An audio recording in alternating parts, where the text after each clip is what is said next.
What up, what up? This is Ray Grand, your host, and you're listening to The Ray Grand Show, where we talk about redefining a disability and overcoming. I've been paralyzed from 22 years from bacterial spinal meningitis. I know a few things. That's right. Thank you for listening, and let's get to it.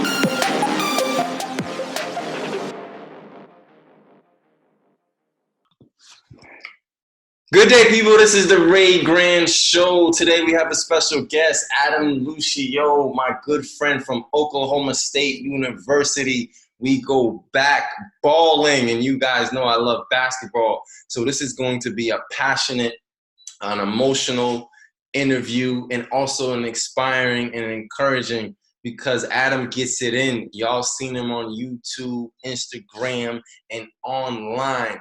And that's my man, Adam, and from Odessa, Texas. He'll correct me a little bit later. But Adam stays strapped. Let me tell y'all about Adam. He stays strapped, posting his stuff online. And he stays with the sneaker game on point. And y'all know Ray Grand loves some sneakers. Some Jordans, but let me tell you, Adam has me beat. He has, I don't know, hundreds of Jordans. And he also is almost an Instagram model with a Jordan, with posting his pictures with all his Jordans. He gonna have to send me some Jordans. Come on. I love it. Adam, welcome to the show. How are you? What's up, man? Thank you so much. Thank you so much for having me on, man. It's a pleasure. Nah, man, it's a pleasure to have you on. You have no idea. The history between us goes deep. I don't even know where to begin. Let's begin. Almost 10 years ago, right? 9 years ago, 10 years? Let's begin at the college, because that's what we was talking about offline. And then we'll get into a little bit of Adam's story and what he's doing now. But let's get into the college. So tell the people, what kind of basketball player is Adam? What athlete are you? So if you can give me a person in the NBA or a football player that you can say, I play like him, or these three, or 2 to 3 people. Like, so for me, it would be Rondo, and then I got the edge of Kevin Garnett, and then give me, man, I wasn't too much of a score, but give me who's a defensive player. Give me like I wouldn't say Kawhi Leonard, but give me a Gary Payton. That's me, a Gary Payton, Kevin Garnett, and a Rondo. That's like my style. That's how I would say Ray, basketball player. Those would be my guys that I could. That's really impressive. You did that good. That's almost good. I would say GP and Garnett for sure would be you. And then Rondo's kind of quiet. You were always one of those talkers on the court, which I appreciate. I appreciated that. Like I like to hear stuff, on the court, especially when you're on my team. Yeah. I like to hear stuff like that. So I could see those two for sure. Me, oh man, that's tough. I mean, I would say definitely the killer mentality. Like I would say I'd have to take Kobe's mentality, because I was always the game first, myself last, whatever I could do, to put myself in. I was kind of right in the middle. I wasn't, big, because I wasn't, the biggest guy on our team, but I wasn't small either. So I was kind of right in the middle. So I would say, again, maybe like a KD type. Yeah. KD type, that falls in between, because I did like to shoot outside, but I was bigger, so they used me inside. You know what I mean? So, and then I would say like a team captain. I want to be kind of clutch. I always like Chauncey Billups. You know what I mean? He was always, clutch. Big shot type of thing. And that was what I always wanted to, at least portray to myself. Yeah, I can see that. You went pretty high. You said, my man said KD and Kobe. He's like, no, I'm like up here. I can see pieces of KD and Kobe in your game for sure, especially now. Like when I seen you like online and how you ball, because you always had that edge. And I definitely worked on my shots since then. Since that time. My shot's always been unorthodox. It's not very pretty, but for some reason it works. It works for me. So, man, now that I'm thinking about it, who is that guy that Sean Marion shoots real crazy, Sean Marion. real crazy, but it's not that ugly. I don't think I my wouldn't. I wouldn't compare you to Sean Marion. No. no. But yeah, my shot's always unorthodox, and it's much. I've got it to be much more accurate as of late. So Yeah. So where would be the highlights you think of our illustrious Oklahoma State days as a spokes? I know I played for about a year, 2 years, but what were your yeah, highlights as a highlights as far as games or as far as just memories. period? Let's just period. Games, Okay. memories as an athlete, because I think they're both intertwined. So when you think about like an athlete's lifestyle, um, people sometimes just see like on the court, but then when, off the court of practicing, um, and then also the memories of like, yo, man, we were practicing. Let's go out. Let's go have a good time. Right, right. Plethora I, of a I lifestyle. mean, I think that there's a slew of memories. I mean, the Colvin Center, just going over there in the cold. It was cold those mornings, man. I remember leaving the dorm room in the snow, going over there, and I'm thinking to myself like, "There's no way I'm out here actually doing this." You know what I mean? I'm out here. I'm pushing the basketball What time in practice. the morning we had to get up? What time? Man, we ate. I think it was like what time we had to be there? About 5:30, something like 5:30 that. o'clock, 6 a.m. I think it was. Yeah. But to get there, we were kind of far, and it was uphill, and we pushing. We didn't have no transportation, so we were pushing out there in the cold. Got there, my hands were freezing. I remember those mornings. Those winter mornings were brutal, but so we would push to practice in the mornings. I think those were some of my fondest memories because we're all sleepy and none of us want to be there, but we're there. You know what I mean? Which so it makes it worth it because you're like, man, at least these dudes are waiting on me. Because I remember one time I overslept. I overslept, and I remember Jay. I don't know how Jay made it into my dorm because my dorm was like one of the ones that you needed the keys to get in, and I don't know how he went inside, but he busted inside. He got the key to my dorm, like literally my room. I don't know how he went inside. He's like, "Yo, you're late." Oh, you know what I mean? Of course, I get up all scared. You know what I mean? I was a rook. You know what I mean? This is my first year there, so I got up. I just followed him out all quiet because I knew I was in trouble. But those are the memories that I hold. I cherish. Now because they kind of molded me to who I am now, and gave me the same work ethic that I expect. From anybody working with me or what me moving forward in my career. So um, I really like those memories. As far as games, I like the out of town games the most, just because I feel like we were all excited, to be, on the bus and on the team, and we had the jumpsuits, and we was nice. So I think that was out of town games. We went to Mizzou. Mizzou was a good game. I remember that Mizzou game. The facility was nice. I remember those games pretty vividly. But that tournament was nice. And then those what were they called? The roundups or whatever they do at the Gallagher Iba. We'd play there at home in Oklahoma. We'd play with the What was it? what was it called? Homecoming? No, was it? Yeah, was it homecoming? It was what's your bash or something? I don't know. I think that was the call. What's Yeah, the dash? I think that's what it was. yeah. Those were epic. We'd get the actual players and put them in chairs. Yeah, was you there when you played against Marcus Smart? Was you? No, I don't think he was there. No, it was Marshall Moses at the time. I think he was the big. Yeah. Marshall Moses was up there. Des Bryant was playing football there. He showed up. Yeah, so it was a cool little time to be a Cowboy at that time. Yeah, man, it was wonderful.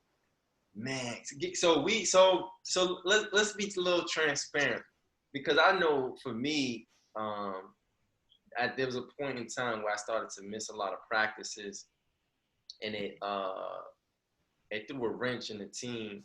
And from my perspective, at that time in my age, I didn't really have the articulation that I have now.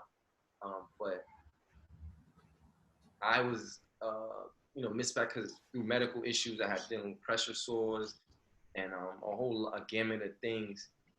And I didn't really talk to you guys about it. And I kind of felt like that was the oddball out. And I was like, man, I don't know if I don't even know how to express myself because I want to play ball. All I wanted to do was win. I'm on a scholarship. I'm coming all the way from Boston. It was almost like I had a chip on my shoulder because it was like I didn't come in there just to like mess up. You know what I mean? Like it was just I have to do something. We got to win. And I felt like I was my own hindrance, and then I also was a hindrance to the team because of my medical issues and because of my lack of communication and because of just everything I was going through. And you, as you know, as an athlete, that even if it was communicated, it was almost like there's no excuses. Like, what's going on? Like, why you're not coming to classes? I'm coming to coming to practice, missing practice, and blah blah blah blah blah blah. So tell me, like, how did it affect the team, and what was being said? Not for me, for just the understanding and perspective of when somebody is putting their best foot forward, and sometimes they may not need to put their best foot forward. Sometimes they probably need to rest. Like I should have just rested and just and see, saying that now, looking again, reflecting back on it, you say you threw a wrench in the team. Well, everybody was technically throwing their wrenches. Everybody had an issue, but because yours was so, you had to be on, on the bed. You know what I mean? You had to be resting. You had to be away. So you didn't get to see everybody's issues like we got to see. What Soup was dealing with. So and so's grades. How he was struggling with school, and how Josh was dealing with. So what I mean. So you didn't get to see really, and I think that was what we didn't like, was that it kept you away from us. You know what I mean? So we didn't much understand if you were staying away because you wanted to, or staying away because you had to. So it wasn't until, like I said, till Coach put us aside and said, hey, he's hurt, he's sidelined, he got to be in bed. And that's when we started coming around after that. I don't know if you noticed, we came around a little bit more, and you was always chilling. You was reading, or you was on a game, or you was something. But we came around a little bit more because at first we didn't know. We didn't know if you were just, out somewhere else. You know what I mean? So. That's a perfect way to put it. Because you're right. So sometimes in groups, everybody, when you think about life, right? Everybody probably got something going on, whether it's right. Yeah, we all had our own little issues. That was, either, was had a problem with the team or was tied into the team somehow. You know what I mean? But we didn't really get to see the inside of yours. You were really closed. You were really kind of to yourself. You could tell you was trying to take care of it, but because you were so secluded, we really didn't know what was going on. You know what I mean? So I can see that maybe is where you felt like you were the oddball or something. Yeah, I'm glad that you said that. I'm glad that you said that because I didn't even think of that. Like other people had stuff going on, and then, like you said, having to lay down, and then kind of not even realizing like how much I'm closed off, and I don't even really know I'm so closed off because I have to lay down. Right. I'm in a bubble. I'm just doing my best. Like, okay, figuring it out. I'm literally in the middle of nowhere, still in Oklahoma.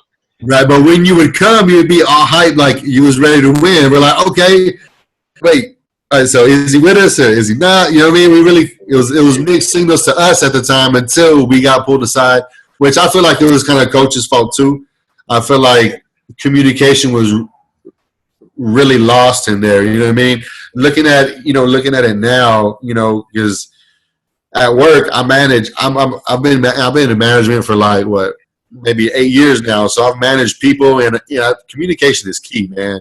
Whether you're talking in jobs and employment and in family, working out, whatever, communication is key with your doctors and just stuff like that. And there wasn't a bunch from the team at all. You know what I mean? And I feel like it was a new, organization. It was a new program. So it was just a lot of lopsided things. Like I said, a bunch of reaches were already thrown in there. Yours just happened to be in there, and you didn't get to see the rest. You know what I mean? So yeah. You're so right, because it's also communication and understanding too. Because my situation was so bigger than big for me personally, that I don't even think I understood the levy of my situation because we lost a friend, you know, Joe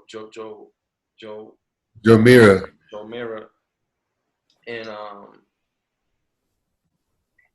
and and that process is like, wow, like I could potentially die, and then watch, I don't know, 5 years later, Joe Mira passes away. That's an RIP, man. Yeah, rest in peace, Joe. So it was just like one of those things where it's like I didn't understand. But you know, sometimes deep down inside, you know what's going on. You're like, man, something ain't right.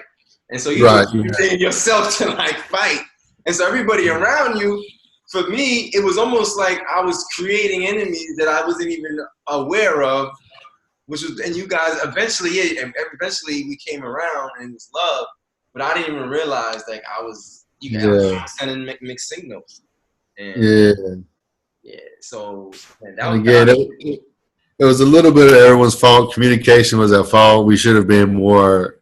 I don't know. I don't know. Looking back, how I would have done that differently. You know what I mean? But I feel like it definitely should have been at the organizational point. You know what I mean? Like it should have stemmed down somehow to be in better communications with each other to see what each other needed. You know what I mean? yeah. I feel like we would have been a much more better team. But Oh, we would have been a phenomenal team. That's what you just said. Need, right? So even with me, and I can, you know, attest to, you know, where I became a lot better is to say I need help. Because at that point, you know, I've been paralyzed at that time, maybe 11 years at that time or something like that, or 15, I'm not sure. And I was just so used to doing stuff by myself. I get it, you know, we're gonna get it, we're gonna get it, we're gonna get it. And right. to a point, like, oh, you think you all that? No, not really. And boom, all that stuff happened to me. Right. So Humbled you real quick. Humbled me real quick. And if I was mature at the time to talk to my teammates, y'all would have helped me because I know. Because Jason, you come to the room, he would talk to me. Yeah, man, we're gonna win a championship. Yo, I'm here for you. Anything you need, da da da da. And you're like, yeah, but you gotta come. He just gave you an offer, and I didn't take his offer because I knew him. I spoke to him a couple times, summer camp. But I didn't take his offer. And you were real cool. I remember you came with the sneakers, the nice car. You know, I'm like, man, Yeah. I'm like, check this rich kid out. I'm like, man, it's yeah. But yeah, so I didn't really take anybody's help. So how did you like what transitioned you? I know for me, what transitioned me, you know, was my faith, you know, my wife. You know, certain people in my family and certain things happen, and even with myself, helped me transition to that level of transparency, and that level of transparency was healing, and then healing into growth, and into growth, into change, into, you know, above and beyond to keep going. So what was your process? Right. What did your process look like from that college point? Man, it helps when you see how everyone else is going through life too. You know what I mean? So everyone's going through predicaments far worse than yours, and you're just kind of growing with yours. You know what I mean? Yeah, I'm in my chair, and you know, I have my own, you know, I wouldn't say disabilities, but disadvantages that I have to go through. You know what I mean? And they've kind of stayed the same. I really haven't, you know, I try my best to, you know, stay in shape. And for that, you know, for that very reason, you know, health matters more than for sports. Of course, I love sports. I love fitness, but I do it to stay healthy, you know, to maintain what I have versus, you know, deteriorate or, you know, get worse. You know what I mean? So, and I think other people go through stuff in life, and they get a little bit more understanding that it's just life. You know what I mean? So it becomes a little bit easier to be transparent as you get older, because I know, you know, maybe one of my homeboys' friends' son is in a wheelchair. You know, they have kids now. You know, we're all at that age now to where we have our own children, we have our own families. So we've gone through some stuff. You know what I mean? So it's a little bit easier to be transparent just because you're not that kid no more, you know, in college trying to impress folks, you know, like you said, with the sneakers or the car. That doesn't matter no more. You know, everybody has sneakers, everybody has cars. You know what I mean? That's just superficial stuff. So it's you know, life, like you said, you know, your health, the blessings of family, the stuff that really matters. So once you really understand and grasp that concept of what's valuable and what matters, I think it's easier to be super, transparent and tell everybody what's going on with you. No, absolutely. So you say wheelchair. So if I'm correct, was you born with No, I was in a car accident when I was 5 months old. wow, So almost wow. yeah, 5 months out the womb, man. Roll over. We rolled over about 6 times. Drunk driver ran the stop sign and hit us. And we all survived. I was the most injured. I was only 5 months old. I got, ejected from the car seat and stuff. And yeah, and but they told me, they told my parents, it was going to be a paralysis from the neck down. Then it was shoulder down. Then it was waist down, and it kept on going. Blessings. You know what I mean? So now I can feel everything above my knees, below my knees. You're not paralyzed. Incomplete, because I still can't feel my butt cheeks. I can still get pressure sores just like you. And but yeah, like I can feel my knees, my quads, but the muscles aren't there. I mean, I can't put in the strength to actually build those muscles. So there's a lot of nerve damage more than is muscle or spinal cord injury. But so yeah, so I grew up with that, and I've just kind of learned to adapt as much as I can through through fitness and health and stuff like that. So let's talk about that. Adapt to achieve. Adapt and achieve. Adapt to achieve. He was featured in the how did I say Odessa magazine, Odessa Living. And, wonderful write up. You should check it out online. When Adam sends me a link, I'll put it in the link in bio for y'all to purchase it or see it online. Check out the magazine. No doubt. So tell us about the adapt to achieve.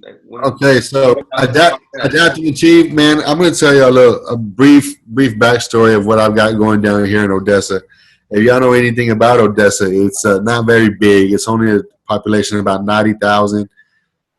So it's not huge, but it's not small either. There's definitely a bunch of people, a bunch of people in the wheelchair community, and I feel like I have an outlet or a stage to reach out to those guys. So I'm doing my best locally to help them out. And we had a wheelchair basketball team here, a local one that I started up maybe 2 years ago. But just like, kind of ours did, things kind of fell out. We had one dude get married, one dude, have kids. The other one went off to jail. Yeah. One went to Mexico. Yeah, people always crazy. Wheelchair people go to jail too. We just regular people. You know what I mean? Oh, I think I know. You was mentor. See, you're a huge thing in the community because you was mentoring one of the guys. We won't mention names for confidential reasons. Yeah. But you was mentoring one, and I think I saw that. I'm like, yeah. So and he just got out actually like 3 months ago. So he was in there for like 5 years. But yeah, so yeah, things fell out, so the team fell apart, and but I felt kind of like I was pushing the wrong thing. I wanted the team aspect so bad, and I wanted to hoop and play basketball so bad, so I was really pushing for the basketball aspect of it when I should be pushing for health, fitness, for just living a better quality of life, because again, as I got more mature, I realized that not everybody may be interested in basketball. I mean, people will not be interested in sports or playing competitively. People just want to be fit. And that's just to live, to be with their families, to go to the park or to the mall or whatever. You know what I mean? So Adapt and Achieve is something that I started up, and it's just helping folks, locally in the community adapt over their circumstances and achieve whatever they want to in life. So helping everybody with what they can. I've been helping, like I said, a couple of buddies learn how to drive. Just helping buddies learn how to drive. We're doing fitness transfers, workouts from home. Is it incorporated? Is it incorporated as a nonprofit or LLC? It's gonna be it's gonna be a nonprofit. It's gonna be a 501c3. It's gonna be a 501c3, and I'm just waiting on the paperwork back. Should get it before the end of the year. That's amazing, man. I'm super happy for you, man, because I would Thanks, man. love for you to be here in Georgia, because I would definitely be one of your clients, because I've been people don't realize like, oh, Ray's independent, Ray's super motivated and everything. However, Right. you have to realize that I'm adapting even to this day. Right. I lay down a lot, and I'm adapting to that laying down. And like, Yeah. okay, I'm in a way, way, way better position than I was before. Healthy, nothing wrong. Right. But I'm very aware of how much Conscious. You're conscious. Yeah.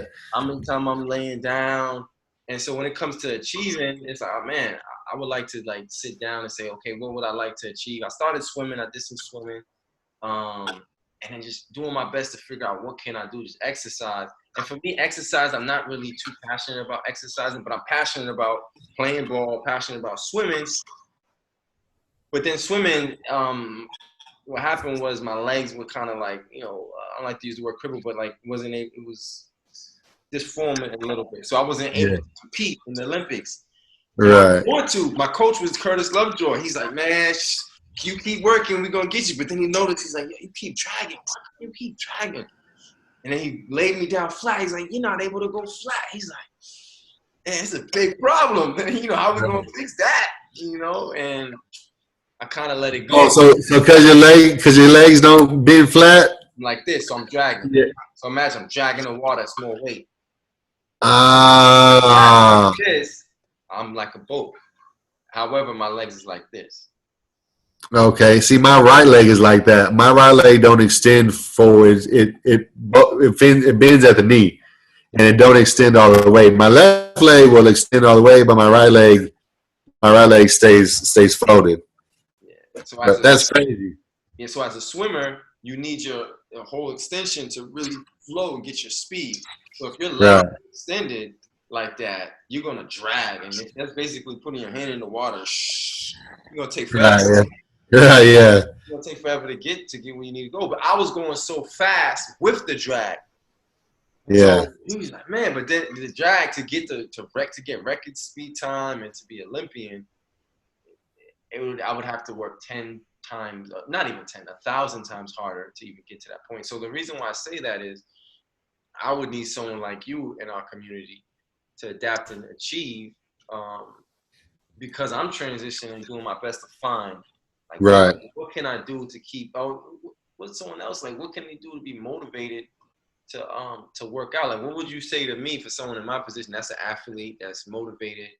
But however, when it comes to working out,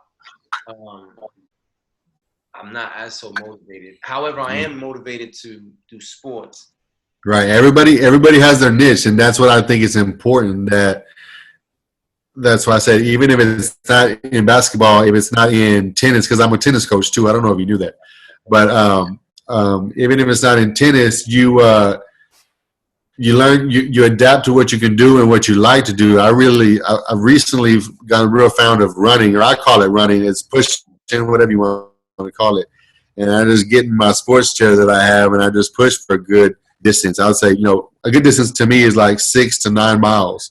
And I'm out there pushing in my chair, and it's not vigorous workout with the weights, but it gets you sweating, and it gets you, it burns the calories, and whatever helps you achieve that goal is what you need to adapt to. So it doesn't have to be, how everybody does it. You don't have to conform to how everybody's doing it. If you like to swim with a drag, but be realistic and know you're probably not going to get to that Paralympic, that Paralympic time, that Paralympic level, but that doesn't mean that you shouldn't go put all you can into it, because you can still compete at some level, surely, you know what I mean? And surely, and still be nice, you know what I mean? So I would still, I would know that, kind of where my bar is, and try to push that to the limit every time. Now, I'm glad I needed to hear it, because a lot of times, as at least for me, to a motivation, inspiration, I'm open to say, you know what, this is where I'm at, and I need help, and I'm give me some advice on how I do. You would think, people that help people, like, bro, you do. However, I'm still human too. I need to hear. I always tell people, especially newly injured people, that try to learn it all in one day. You know what I mean? Or learn it all in a couple of years. And I told him I've been, I'm 29 now, and I still learn something new every single day. Whether it's about my body, about my chair, about transferring, I still learn. You know what I mean? And you're always learning. You're always trying to figure out how to do things easier, how to make things more convenient for yourself. Because that's a life hack. You know what I mean? As soon as you learn how to adapt and make something easier, you then get to use that forever. You know what I mean? So why not always try to explore and make stuff easier for you? Because I don't plan on going out anytime soon. You know what I mean? So I'm trying to learn and make it easier and make it as a best quality of life as I can. So No, absolutely. that's my goal. And that's the motivation for me when I see you, Josh, all the former teammates. Everybody's doing something positive, and I was showing my wife. She's like, "You know all these people?" I'm like, "Yeah, we athletes. Yeah. We play college ball. Like, you don't understand. Like, to get to that level, we earned it. Like, we worked. Right. Like, you don't just get to play college ball. Even though I would love our team to be, the memories would be a lot better as far as like us being a little bit more cohesive and better, etc. Because we don't want to talk about the game. Or we could just a little bit. Because we had a couple of embarrassing games where literally blown out, like for real. However, everybody was great in their own right. Everybody something. Exactly. Everybody brought something to the table, and I always appreciated that. Everybody did something for us, man. It was a good squad. Yeah. And so college. But yeah, I'm proud. I'm proud of the team too, man. You look back and you look at everybody what they're doing now. It's cool. Everybody's living a good life. I like that. And R.I.P. Joe, man. Yeah, R.I.P. Joe, Osh, and Jose. Jose. I didn't get to play with Jose. I left the year right after that, so I didn't play with Jose. But I knew of him from the social media and stuff. Facebook at the time was big, so I knew him there. So that's crazy because he'd gone through some injuries too, and then had some rough time before he went out. Yeah. R.I.P. those guys, man. Really good. Him and Carlos, they were really good. I can't remember. I played with him just a little bit. I might have played a game or two. I tried to come back. Stupid me. Right? It sounds like you. Right? Sounds like dumb me trying to come back. But that was very short-lived. However, I did come to the games, and I did support and watch them play, and show support. And yeah, they were talent-wise, man. Everybody could ball. There was not a lack of talent at all. Everybody was balling. It was nice. It was nice. And Carlos too, great point guard, great floor vision. He can shoot the three. So yeah, what would I say that Adam was? You. I would say you remind me a little bit of the Charles Barkley. Yeah, I see that. I was kind of a bully. Yeah, I didn't like it. Bully, man. You rebounding, really, really ferocious. Very ferocious, getting the rebounds, down low, nitty gritty. Oh, give me that, boom. Now your game probably expanded. Yeah, now it's expanded to where I can shoot a little bit, but still, Charles had a nice shot. Oh, he had a nice hook. Yeah, that's not a bad comparison at all. Yeah, that's not a bad one. I would give you more like a Charles Barkley type of feel. But I was thinking myself like, who would I compare him to? And it wasn't coming because when it was like a Charles Barkley. Like you brought that for real. You didn't really talk much. Did you talk? You talk. I can't remember. A little bit. I talked enough. You talked enough. I'll talk enough. Yeah. You talked enough, but I think I don't know who was the most vocal on our team. Jay was probably vocal. He was loud. Jay was the most vocal. He was the captain, and he was pretty much took him. We all was. He was the general. Yeah, he was the general up there, man. And then Brian liked to talk a lot. Brian was that little voice. Brian was that little voice on your shoulder all the time, making sure you didn't mess up. Like, hey, go to left, go to left. You know, he was always trying to tell you, trying to help you out, even though it wasn't always the right move, but he was always trying to give you an option. Yeah. Yeah, and then we had a blast. Those are those days, man. Bro, I'm so grateful for this conversation. So Sure, man. is there anything that you would say, or tips or advice you would say? I know you said a lot, but is there any like one or two things you would say to someone who is newly injured that is listening, or somebody who is not and just wants to do something with their lives? What would you say to that person that is listening and say, I want to adapt to achieve, where do I start? I would say first, you know, adapt and achieve can stand for, a bunch of things, but it's all about where you start within yourself. If you don't accept where you are, within yourself before, then you're not going to move anywhere. You need to accept your situation. You need to accept either your chair, if you're a newly amputee, whatever your new injury would be. Accept where you are and know that the new chapter starts today, or whenever you want to start. It's not going to start until you accept it, though. Other people don't count. Your mom, your wife, your daughters, your kid, whoever, they don't count. When you're ready is when you're going to start getting better. And I think accepting it's the biggest challenge, because so many people are tied to, like you said, trying to go back, trying to restart. You know what I mean? It's hard for when people, grasp at something so much, it's hard for them to let go. Mm-hmm. And it's hard for them to accept that they might have to go a different path. And it's not what you want to do, but it's what's best for you. So you need to accept. In the first A in adapt, to me, it stands for accept. And accepting your own, your persona, your new life, and you gotta get with it, because nobody's gonna start it for you.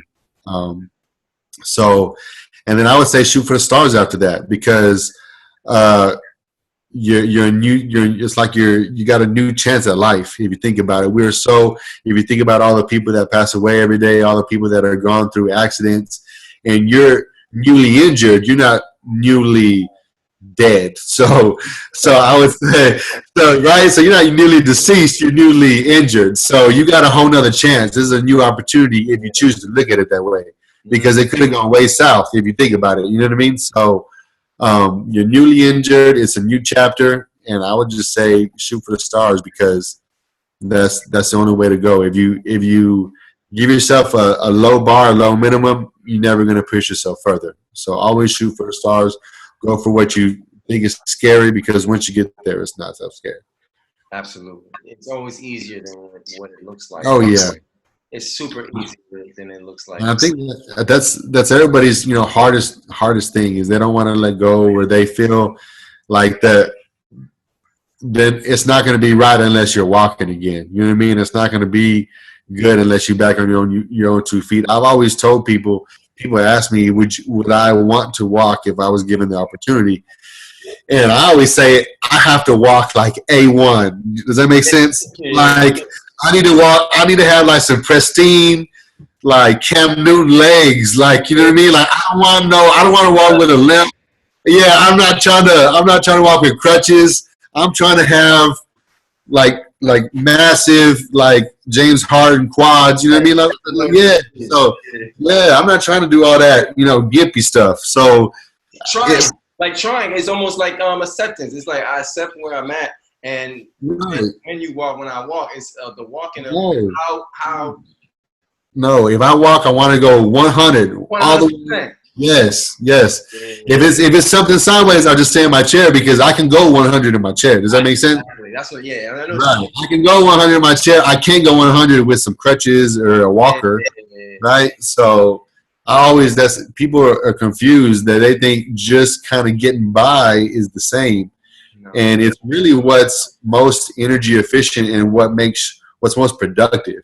I can't carry nothing in my hands when I'm walking with a walker. You know what I mean? Like I can't hold, something in my lap. When in my chair, I can carry, loads of weight. You know what I mean? So it's just counterproductive to me to try to get by some other fashion. That makes perfect sense. And when you think of streamlining things in business and all things that we do, right?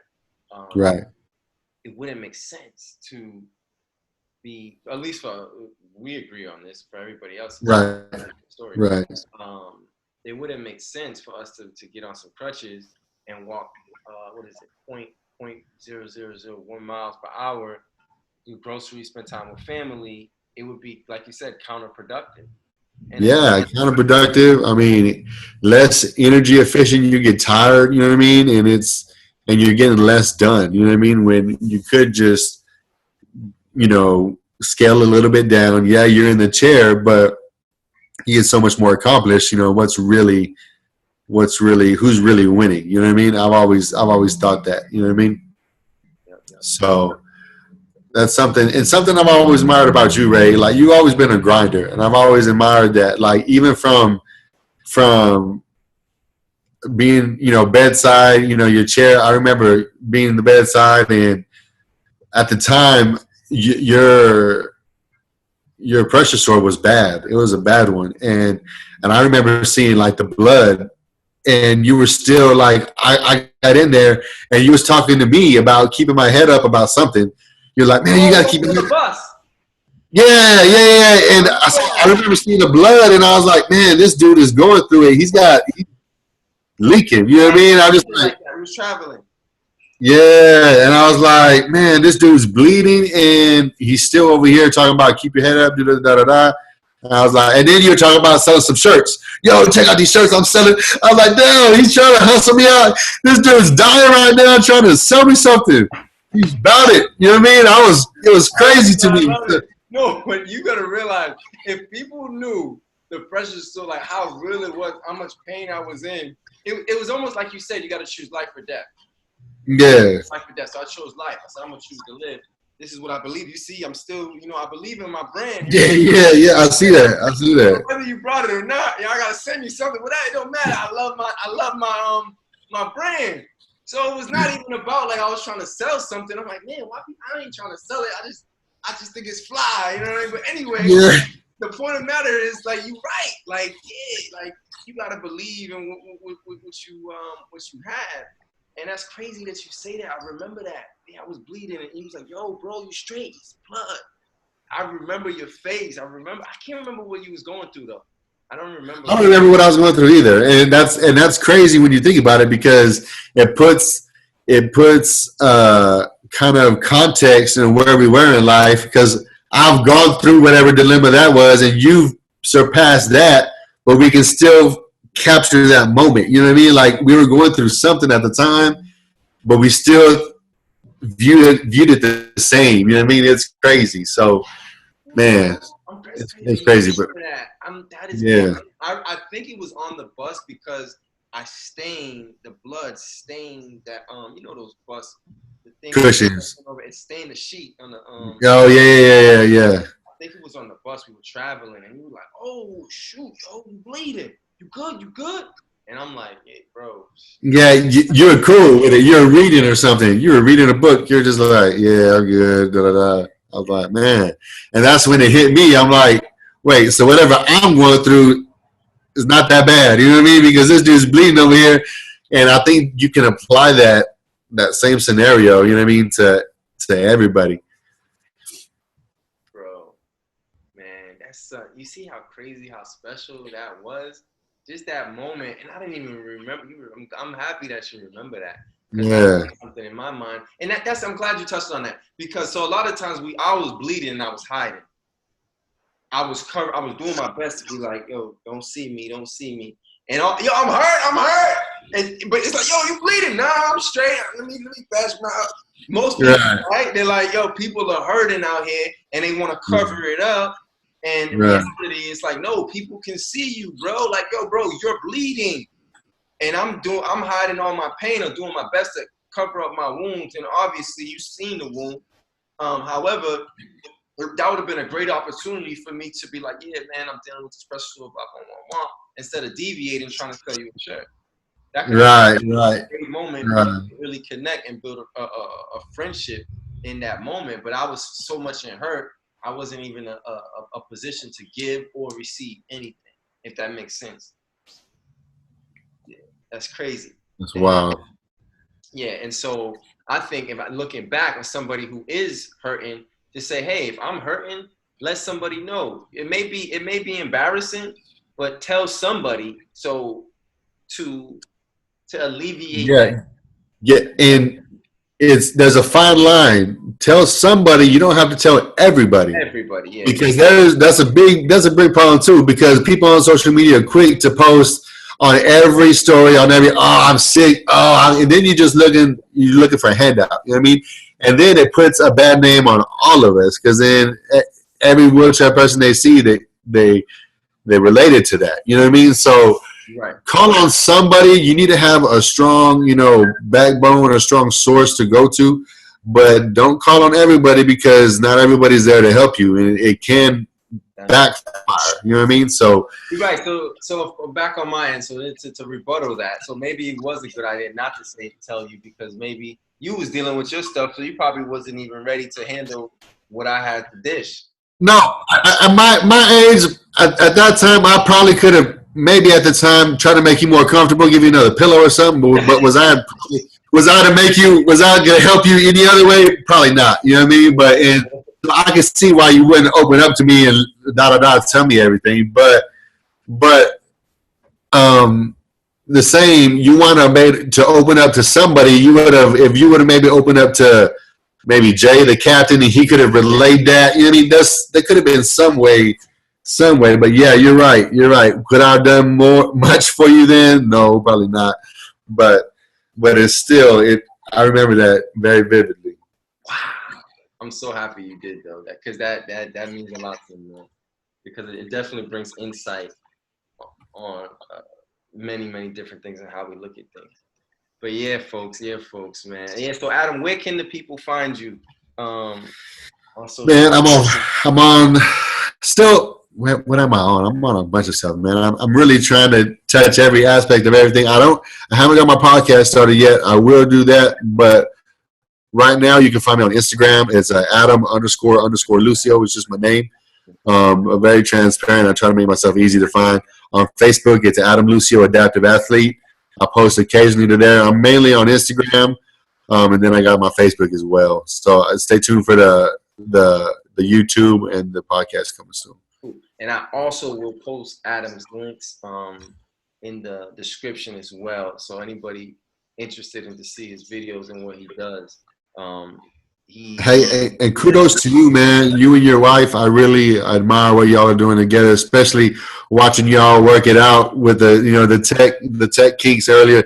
That may have been, felt to you like it was, a disruption or delay, but I enjoyed watching it because it was cool to watch y'all work through that and to know that y'all are on the same mission, trying to spread this awareness and I know how hard it is, despite your real life, you got other stuff going on, but you still here chopping it up with me. You know what I mean? Again, trying to spread awareness and reach out to as many people as we can. And if it only one person hears it, you know what I mean? And it changes one life, and we did our job today. And I truly believe that it's going to touch somebody. So I appreciate you, and I appreciate all y'all are doing. Adam, man, you have no idea. This interview, because I call it interview INNE. You means a lot to me because it's so much easier when you hear somebody else's perspective of you, and then I also can tell you my perspective of you and right. that situation actually that blessing, that opportunity we had in Oklahoma, man. Because Oklahoma, man, it changed my life, man. Man. It was a short time, but it was very influential. Very influential on how I viewed, the world, other people. I remember I really didn't like wheelchair folks before I went on the squad. You know what I mean? I would just always see them, and because, like I said, everybody always had that negative persona on them because they always got a bad attitude. They're always looking like they're entitled. And you owe them something. They want you to open a door or something. But not everybody's like that. And being on the squad opened my eyes to other people being just like me. You know what I mean? That are trying to win, that are trying to succeed in life, not only on the court but in life. You know what I mean? And that really opened my eyes, and I made brotherhoods from that. You know what I mean? So I'm internally indebted for that time. So yes, indeed. Yes, sir. So yeah, there you have it, folks. Thank you for listening. The Ray Grant Show. Make sure you stay tuned and follow my man Adam Lucio. Like I said, I'll put everything in the links.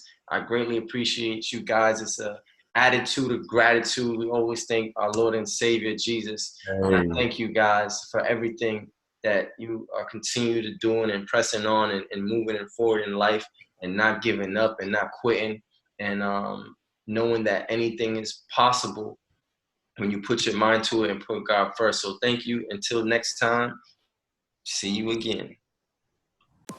Thanks for listening. If you like something that you heard, please leave a review. Oh, one more thing. If you don't have anything nice to say, don't say it at all. Love y'all.